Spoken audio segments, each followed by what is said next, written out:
White House Press Secretary Karoline Leavitt is speaking. Let's listen in. As you all know, the president feels very strongly about cracking down on drug cartels, drug trafficking, and human trafficking as well. So you'll hear about all that later this afternoon. I don't want to get ahead of the president any more than that. Caroline, we'll talk to President Putin during the day. I don't have anything on the president's schedule, but that could obviously always change. As you saw his Truth Social this morning, he is putting pressure on President Putin and the Russians to do the right thing. Yesterday was a productive day for the United States of America and for the world in terms of peace. We have never been this close to peace. You saw the NATO Secretary General in the Oval Office yesterday. You were there with us, who said that only because of President Trump are we here on the verge of brokering a peace deal. Go ahead, Elena. Last night. Did the president talk to President Trump last night on the phone? President Trump talked to President Putin last night on the phone. He did not, no. Steve Witkoff spoke to him yesterday in Moscow, as you know. Has the president spoken with the incoming Canadian Prime Minister at all this week? I know earlier this week you said they hadn't yet spoken, but given everything that's going on between the United States and Canada, have they spoken? To my knowledge, they have not spoken. When they do, we can provide a readout of that call. Do you have any update on the New York governor meeting, hopefuls meeting with President Trump? Yeah, I believe it's still ongoing, or it wrapped when I came out here. But, you know, the governor was here to talk about the pipeline that President Trump is very determined to get passed in the New England and New York area.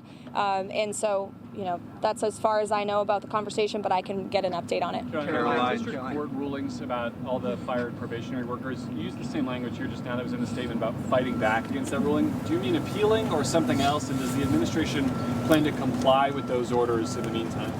Fighting back by appealing, fighting back by using the full weight of the White House counsel's office and our lawyers at the federal government who believe that this injunction is entirely unconstitutional.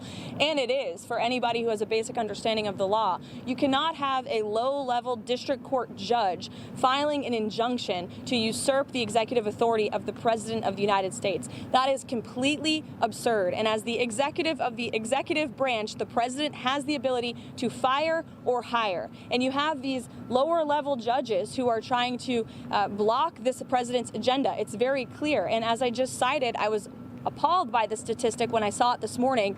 In 1 month, in February, there have been 15 injunctions of this administration in our agenda. In 3 years under the Biden administration, there were 14 injunctions. So it's very clear that there are judicial activists throughout our judicial branch who are trying to block this president's executive authority. We are going to fight back. And as anyone who saw President Trump and his legal team fighting back, they know how to do it. He was indicted nearly 200 times, and he's in the Oval Office now because all of the indictments, all of these injunctions have always been unconstitutional and unfair. They are led by partisan activists who are trying to usurp the will of this president, and we're not going to stand for it. Thanks, guys. Information. Truth is freedom. Is Newsmax. It's real news for real people.